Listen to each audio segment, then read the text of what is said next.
24 भारत में मैं हूं आपके साथ अनीता शर्मा और शुरुआत करते हैं देश दुनिया की बड़ी खबरों से।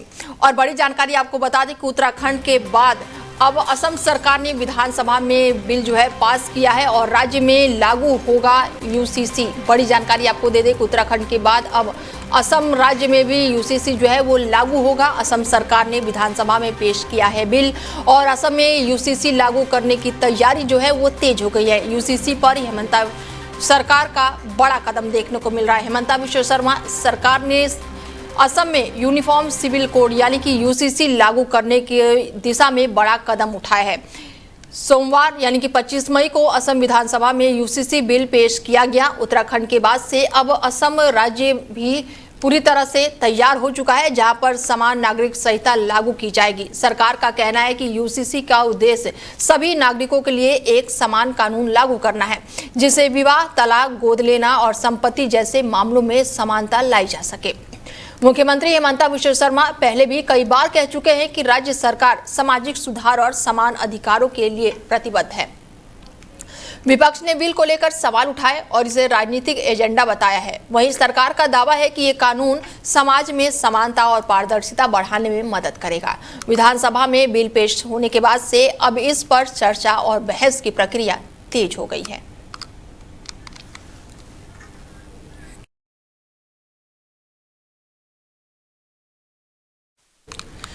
दिल्ली समेत पूरे उत्तर भारत में भीषण गर्मी का प्रकोप लगातार जारी है। मई के अंतिम सप्ताह में भी राजधानी दिल्ली में लू और तेज गर्मी देखने को मिल रही है। ऐसे में दिल्ली एनसीआर में लू और तेज गर्म हवाओं की चपेट में है। मौसम विभाग के अनुसार सोमवार को अधिकतम तापमान 43 से 45 डिग्री सेल्सियस तक पहुंच सकता है, जबकि न्यूनतम तापमान 29 से 31 डिग्री रहने का अनुमान है।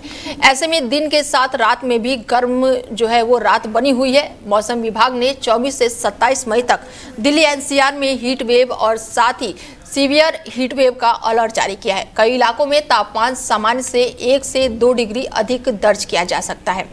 आसमान साफ रहेगा। पश्चिमी उत्तर पश्चिमी हवाएं 15 से 25 किलोमीटर प्रति घंटे की रफ्तार से चलेगी। फिलहाल बारिश की कोई भी संभावना नहीं जताई जा रही है। हालांकि 28 मई के बाद से पश्चिमी विक्षोभ का असर से हल्की बारिश या धूल भरी आंधी आने की उम्मीद है, जिससे कुछ राहत मिल सकती है। और हमारे साथ हमारे संवाददाता अजीत रावत जी जुड़ चुके हैं। उनसे जानते हैं कि मौसम का मिजाज वो लगातार बदलता हुआ दिखाई दे रहा है। अजीत जी देखिए, बिल्कुल आपको बता दूं, दिल्ली समेत पूरे उत्तर भारत में भीषण गर्मी का प्रकोप जारी है। मई के अंत सप्ताह में ही राजधानी और दिल्ली लू और तेज गर्म हवाओं की चपेट में है। मौसम विभाग के अनुसार सोमवार को भी अधिकतम तापमान 43 से 45 डिग्री सेल्सियस तक पहुंच सकता है। आपको बता दें,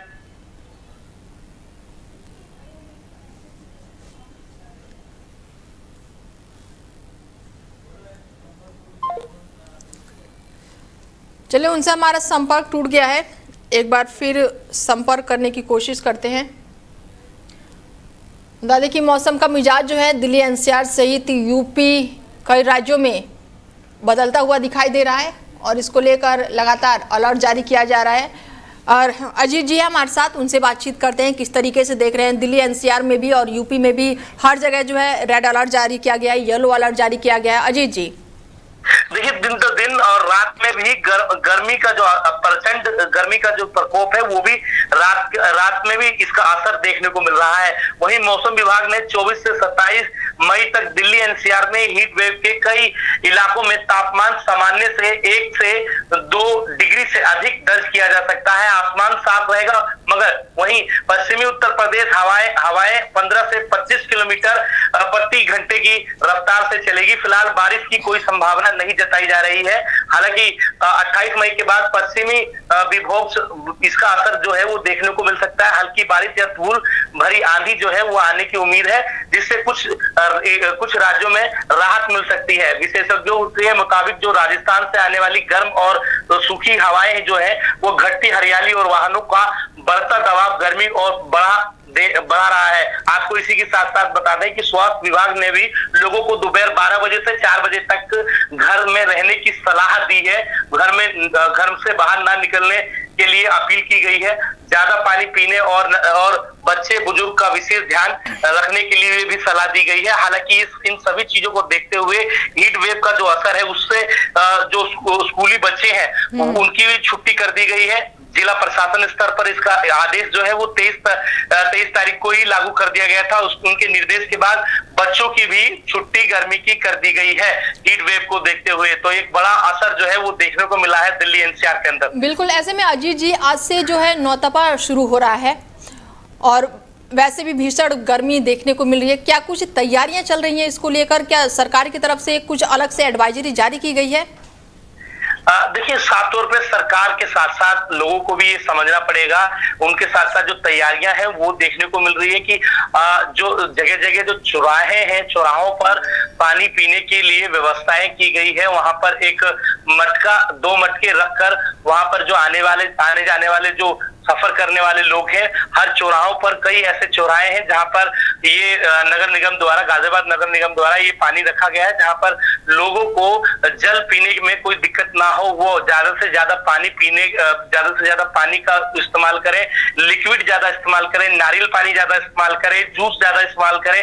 तो इन सभी चीजों का विशेष ध्यान रखा जा रहा है। मगर प्रशासन द्वारा ये भी अपील की गई है कि जो स्वास्थ्य विभाग के अनुसार, जो स्वास्थ्य विभाग गाजियाबाद का है, उनका साफ तौर पे ये कहना है कि ऐसी चीजों का सेवन करें जिससे उसमें लिक्विड ज्यादा हो, जैसे तरबूज, फल, तमाम वो फल जिसमें पानी की मात्रा होती है, जो गले को आराम देता है, पानी की मात्रा को पूर्ति करता है। ये सारी चीजों को देखते हुए घरों से बाहर निकलने का जो समय रखा गया है, अगले 9 दिन तपा देने वाली इसको नो तपा कहा जाता है। अगले 9 दिन जो है वो काफी ज्यादा गर्मी जो है वो देखने को मिल सकती है। आपको बता दें, रूह कपा देने वाली जो गर्मी है वो लोगों को झेलनी पड़ेगी। इसी के साथ साथ जो तैयारियों की अगर बात करें तो जो मेडिकल टीम है उनका ये कहना है कि पूरे कपड़े और कॉटन के कपड़े ज्यादा इस्तेमाल करें, सर और मुंह को ढककर अगर जरूरी काम हो तो ही घर से बाहर निकले। 12 बजे से 4 बजे का जो ये टाइमिंग है, इसमें बिल्कुल भी घरों से बाहर ना निकलने की भी अपील की गई है। तो एक बड़ा मामला है कि अगर लोगों को भी विशेष अपने आप को ध्यान रखना पड़ेगा कि अगर यही हालात रहे तो आने वाले दिनों में गर्मी का जो पारा है वो हाई लेवल देखने को भी मिल सकता है। एक सवाल मेरा आपसे और होगा अजीत जी, क्या लग रहा है कि मौसम का ये जो बदलता हुआ मिजाज है कब तक ठीक होगा? क्या इसको लेकर कोई बताया गया है, कुछ जानकारी निकलकर सामने आई है? देखिए, फिलहाल वर्तमान की स्थिति आपको बताने का प्रयास कर रहा हूँ कि अगले 9 दिन तक गर्मी कम होने के कोई भी आसार नहीं दिखाई दे रहे हैं। अगले 9 दिन तक ऐसे तपती और प्रचंड गर्मी से लोगों को सामना करना पड़ेगा। उसके बाद ही 9 दिन बाद जब ये समय सीमा जो बताई गई है, इसके बाद ही कुछ राहत भरी सांस जो है वो लोगों को मिल सकती है। बारिश की संभावनाएं जताई जा रही हैं और आंधी तूफान की संभावनाएं जो है वो जताई जा रही है। हालांकि उसके बाद जो है वो लोगों को थोड़ी बहुत राहत जो है वो मिल सकती है, मगर अगले 9 दिन तक की स्थिति जो है वो बहुत खतरनाक बताई जा रही है कि हीट वेव का जो असर है वो बिल्कुल देखने को मिल सकता है। आपको बता दें। ठीक है, तमाम जानकारी के लिए बहुत शुक्रिया अजीत जी। खबरों में आगे बढ़ते हैं और पेट्रोल डीजल की कीमतों में लगातार बढ़ोतरी को लेकर कांग्रेस ने केंद्र सरकार पर तीखा हमला बोला है। पार्टी ने प्रधानमंत्री नरेंद्र मोदी को महंगाई मैन बताते हुए आरोप लगाया कि सरकार जनता की जेब पर लगातार बोझ बढ़ा रही है। कांग्रेस ने एक्स पर पोस्ट करके कहा कि पिछले 11 दिनों में पेट्रोल डीजल के दाम करीब 8 रुपए तक बढ़ चुके हैं और आम आदमी है वो काफी परेशान हो चुका है। आम आदमी जो है वो महंगाई से परेशान है। तेल कंपनियों ने 25 मई सुबह 6 बजे से पेट्रोल और डीजल की कीमतों में फिर से इजाफा किया। दिल्ली में पेट्रोल के जो दाम है वो 2 रुपये 61 पैसे महंगे हो गए। वहीं अब दिल्ली में पेट्रोल के जो दाम है 102 रुपये 12 पैसे हो गए हैं और डीजल जो है 95.20 रुपये प्रति लीटर जो है वो महंगा हो गया। इससे पहले 15 मई, 19 मई और 23 मई को भी कीमतों में बढ़ोतरी देखने को मिली थी। मुंबई में पेट्रोल जो है वो 111 रुपये 21 पैसे प्रति लीटर हो गया है और जबकि भोपाल की अगर बात करें तो 114 रुपये प्रति लीटर हो गया है। पटना, नोएडा, चंडीगढ़ समेत कई शहरों में ईंधन के दाम लगातार बढ़े हैं। कांग्रेस ने आरोप लगाया कि सरकार अपने पूंजीपति दोस्तों को फायदा पहुंचाने के लिए जनता से वसूली कर रही है। अमेरिकी विदेश मंत्री मार्को रूबियो ने पाकिस्तान और भारत से जुड़े मुद्दों पर बड़ा बयान दिया। दिल्ली में बातचीत के दौरान जब उनसे पूछा गया कि क्या भारत ने अमेरिका ईरान विवाद में पाकिस्तान की मध्यस्थता भूमिका पर चिंता जताई है, तो उन्होंने कहा कि भारत हमेशा पाकिस्तान की जमीन से सक्रिय आतंकवादी संगठनों को लेकर चिंतित रहा है। रूबियो ने कहा कि भारत लंबे समय से इस मुद्दे को उठाता रहा है क्योंकि ये आतंकी गुट भारत को निशाना बनाते हैं। हालांकि उन्होंने साफ किया कि ईरान मामले में पाकिस्तान की स्थिरता को लेकर भारत की ओर से कोई भी शिकायत सामने नहीं आई है। इस दौरान मार्को रूबियो ने ताजमहल को अपनी यात्रा का भी जिक्र किया। उन्होंने कहा कि वो पहली बार ताजमहल देखने गए और ये दुनिया के अजूबों में से एक है। रूबियो ने भारत की सांस्कृतिक, ऐतिहासिक और विविधता को जमकर तारीफ की। उन्होंने कहा कि किसी भी देश की यात्रा के दौरान उनकी संस्कृति का सम्मान करना बेहद ही जरूरी है और ताजमहल देखना उनके लिए शानदार अनुभव रहा। नोएडा समेत देश भर में पेट्रोल और डीजल की बढ़ती कीमतों ने आम आदमी की चिंता बढ़ा दी है। सोमवार को लगातार चौथी बार ईंधन ने दामों में बढ़ोतरी की गई है और जिसके बाद से लोगों की जेब पर अतिरिक्त बोझ पड़ना तय माना जा रहा है। ताजा मामला जो है वो पेट्रोल जो है अब ₹2.61 प्रति लीटर और डीजल ₹2.71 प्रति लीटर महंगा हो गया है। इसके साथ ही नोएडा में पेट्रोल की कीमतें बढ़कर जो है ₹102.12 प्रति लीटर पहुंच गई है, जबकि डीजल की बात करें तो ₹95.20 प्रति लीटर बिक रहा है। पिछले 10 दिनों में चौथी बार हुआ है ऐसा कि बढ़ोतरी से आम लोगों में नाराजगी देखने को मिल रही है। खास करके रोजाना वाहन इस्तेमाल करने वाले लोगों और ट्रांसपोर्ट सेक्टर से जुड़े कारोबारियों पर भी इसका सीधा असर पड़ रहा है। बढ़ती कीमतों के बीच कई पेट्रोल पंपों पर ग्राहकों की भीड़ भी देखने को मिल रही है। लोगों का कहना है कि लगातार महंगे हो रहे पेट्रोल और डीजल से घर का बजट बिगड़ता जा रहा है और महंगाई पर भी इसका असर साफ दिखाई देने लगा है। विशेषज्ञों का मानना है कि अंतर्राष्ट्रीय बाजार में कच्चे तेल की कीमतों और टैक्स संचालन का असर घरेलू ईंधन कीमतों पर पड़ रहा है। फिलहाल लोगों को राहत मिलने का कोई भी संकेत नजर नहीं आ रहा है। थाना भवन क्षेत्र में युवती के लापता होने का मामला अब सामाजिक और प्रशासनिक मुद्दा बनता जा रहा है। थाना भवन में पाल समाज के लोगों ने पुलिस पर कार्रवाई में लापरवाही का आरोप लगाते हुए विरोध प्रदर्शन किया और न्याय नहीं मिलने पर पलायन की चेतावनी भी दी। परिजनों के अनुसार मोहल्ला हाफिज दोस्त निवासी सोनीपाल की पुत्री मानसी 19 मई 2026 की रात से संदिग्ध परिस्थितियों में लापता है।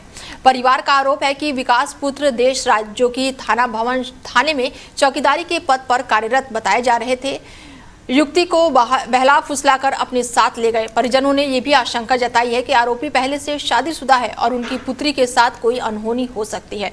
पीड़ित परिवार का कहना है कि घटना की सूचना मिलने पुलिस को दे दिए जाने के बावजूद भी 5 दिन के बाद भी कोई ठोस कार्रवाई नहीं हुई। उन्होंने आरोप लगाया कि पुलिस ने आरोपी पक्ष से गंभीरता से पूछताछ तक नहीं की है।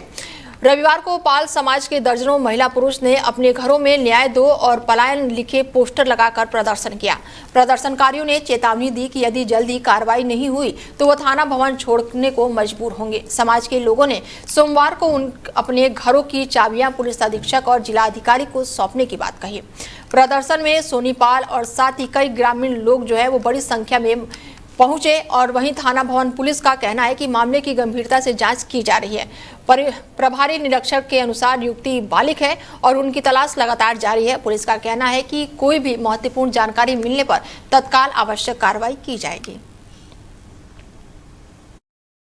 जो हमारी लड़की है मनीषा पाल, 19 तारीख को घर से गायब है और मसावी का लड़का है जिसके पिताजी पुलिस विभाग में जो चौकीदार का काम करते हैं थाना भवन, और जो उस लड़के के साथ में गई हुई है। पुलिस विभाग से हमने कितनी बार जाले 19 तारीख से मुकदमा दर्ज करवा रखा, कोई हमारे से अब तक कोई हमारी रिपोर्ट पे कोई कार्रवाई नहीं हुई आज तक की, ना कोई सुनवाई हुई। उल्टा हमें समझा बुझा के वापसी भेज दे, ना कोई हमारा कार्य हुआ ऐसा कुछ। और आज हम गए थे 10 बजे के आसपास, जो इसलिए नाम है उनका चंद्रशेखर बालियान जी, उन्होंने अपने पेट दर्द का बहाना लेकर एक अल्ट्रासाउंड करवा लिया और हमारा काम करने के लिए हमें थोड़ा सा। ग्रेटर नोएडा क्षेत्र में रविवार को उस वक्त अफरा तफरी मच गई जब एक ट्रांसपोर्ट में अचानक से ही भीषण आग लग गई। आग लगने की घटना थाना बीटा 2 क्षेत्र के एचहर स्थित कार मार्केट के पास बताई जा रही है। देखते ही देखते आग ने विकराल रूप धारण कर लिया और आसमान में धुएं का बड़ा गुब्बार देखने को मिला। आग की लपटें इतनी तेज थी कि आसपास मौजूदा लोगों में दहशत फैल गई और लोग सुरक्षित स्थान की ओर भागने लगे। स्थानीय लोगों ने तुरंत ही घटना की सूचना पुलिस और दमकल विभाग को दी। सूचना मिलते ही फायर ब्रिगेड की कई गाड़ियां मौके पर पहुंची और आग बुझाने का अभियान शुरू किया। दमकल कर्मियों को आग पर काबू पाने में काफी मशक्कत करनी पड़ी, क्योंकि ट्रांसफार्मर में मौजूदा तेल और बिजली के उपकरणों की वजह से आग तेजी से फैल रही थी। सुरक्षा को ध्यान में रखते हुए पुलिस ने आसपास के इलाकों को खाली कराना शुरू कर दिया और लोगों को मौके से दूर रहने की सलाह भी दी। प्रशासन की ओर से बिजली आपूर्ति भी अस्थायी रूप से बंद की गई ताकि किसी बड़े हादसे से बचा जा सके। घटना के दौरान कार मार्केट में मौजूदा दुकानदारों और वाहन मालिकों में भी भय का माहौल देखने को मिला। हालांकि राहत की बात यह रही कि अब तक किसी के हताहत होने की सूचना सामने नहीं आई है। फिलहाल फायर विभाग जो है वो पुलिस टीम की स्थिति में नजर बनाए हुए है और आग लगने के कारणों की जांच की जा रही है। थाना भवन क्षेत्र में आयोजित युवा एकता मिलन समारोह में उस वक्त जनसैलाब उमड़ पड़ा जब गांव के लतीफगढ़ निवासी बीजेपी कार्यकर्ता और युवा मंडल उपाध्यक्ष गोविंद कश्यप ने रतन पैलेस में हजारों समर्थकों के बीच शक्ति प्रदर्शन किया। कार्यक्रम में आसपास के गांवों और क्षेत्र से बड़ी संख्या में लोगों ने भाग लिया और आगामी जिला पंचायत चुनाव में वार्ड नंबर 4 से गोविंद कश्यप की संभावित दावेदारी को खुलकर समर्थन दिया। समारोह को संबोधित करते हुए पूर्व चेयरमैन संजय शर्मा ने कहा कि देश हित में युवाओं की राजनीति में सक्रिय भागीदारी बेहद ही जरूरी है। उन्होंने कहा कि स्वच्छ राजनीति के माध्यम से ही युवा राष्ट्रीय निर्माण में अहम भूमिका निभा सकता है। संजय शर्मा ने गोविंद कश्यप को भाजपा का समर्थन और जुझारू कार्यकर्ता बताते हुए कहा कि वो लंबे समय से समाज और क्षेत्र की जनता के हित में काम कर रहे हैं।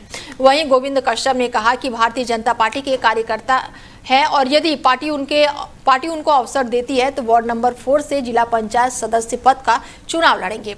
उन्होंने कहा कि बीजेपी एक अनुशासित संगठन है और पार्टी की नीति के अनुरूप ही आगे की रणनीति तय की जाएगी।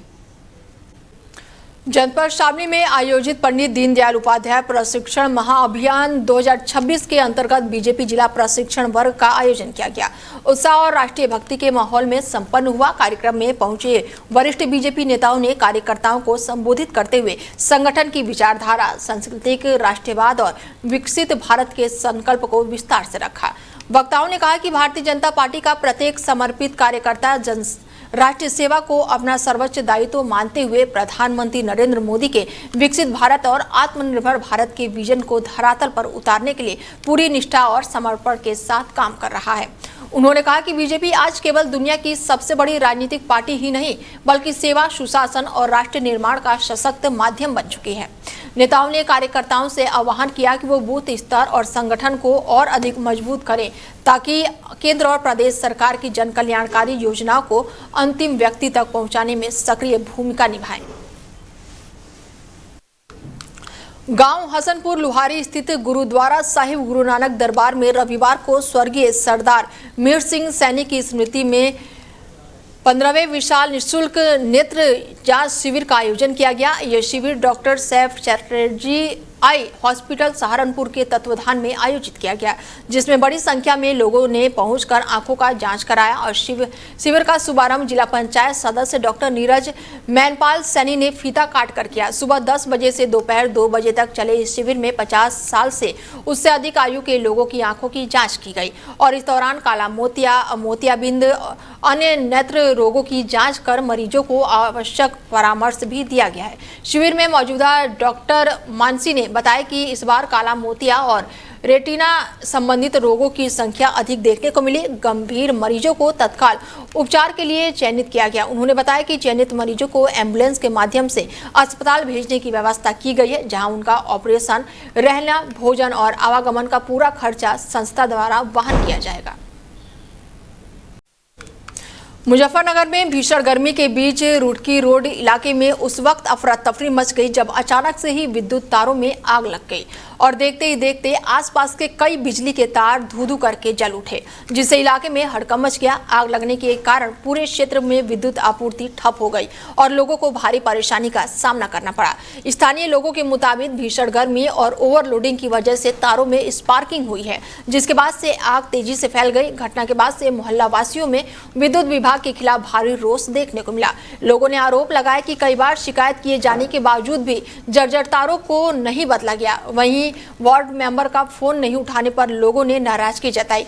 सूचना मिलते ही स्थानीय लोग मौके पर जमा हो गए और आग बुझाने का प्रयास किया। हालांकि राहत की बात यह रही कि इस घटना में किसी के घायल होने की सूचना नहीं है। फिलहाल इलाके की बिजली आपूर्ति पूरी तरह से बाधित और विद्युत विभाग की टीम तारों को बदलने और सप्लाई बहाल करने के प्रयास में जुटी हुई है। प्रशासन ने लोगों से सावधानी बरतने और बिजली के तारों से दूर रहने की अपील की है। ग्रेटर नोएडा के थाना नॉलेज पार्क क्षेत्र के ग्राम तुगलापुर में उस वक्त सनसनी फैल गई जब एक किन्नर का शव संदिग्ध हालत में मिलने की सूचना सामने आई। मृतक की पहचान मनोरंजन शर्मा उर्फ चांदनी के रूप में हुई है। घटना की जानकारी मिलते ही थाना नॉलेज पार्क पुलिस मौके पर पहुंची और शव को कब्जे में लेकर जांच शुरू कर दी। पुलिस ने पंचनामा भरने के बाद से शव को पोस्टमार्टम के लिए भेज दिया है। शुरुआती जाँच में मृतक के सिर पर चोट के निशान मिलने से मामला संदिग्ध माना जा रहा है, जिसके बाद से पुलिस हर एंगल से जांच में जुटी हुई है। घटना की सूचना मिलते ही पुलिस की टीम मौके पर पहुंची है और घटना स्थल का निरीक्षण किया है। आसपास के लोगों से पूछताछ की जा रही है और इलाके में सीसीटीवी फुटेज भी खंगाले जा रहे हैं। घटना के बाद से इस क्षेत्र में चर्चा और दहशत का माहौल बना हुआ है। पुलिस अधिकारियों का कहना है कि पोस्टमार्टम रिपोर्ट आने के बाद ही मौत की असली वजह स्पष्ट हो सकेगी। वहीं एडीसीपी ग्रेटर नोएडा संतोष कुमार ने बताया कि पुलिस सभी पहलुओं को ध्यान में रखकर मामले की गहनता से जांच कर रही है और जल्द ही पूरे मामले का खुलासा किया जाएगा। आज शाम थाना नॉलेज पार्क स्थित तुगलपुर में सलीम के मकान में मनोरंजन शर्मा और चांदनी नामक किन्नर के शव प्राप्त होने की सूचना मिली। प्राप्त सूचना के आधार पर तत्काल थाना पुलिस और एफएसएल की टीम घटनास्थल पर पहुंची। घटनास्थल से शव को कब्जे में लेकर पंचायतनामा कर पोस्टमार्टम के लिए भेज दिया गया है। मृतक के सर में चोट लगी हुई है। प्रथम दृष्टया सर में चोट लगने की वजह से मृत्यु होना प्रतीत हो रहा है। अग्रिम विधिक कार्रवाई की जा रही है। मौके पर शांति व्यवस्था कायम। फिलहाल बुलेटिन में मेरे साथ इतना ही। दीजिए इजाजत। नमस्कार।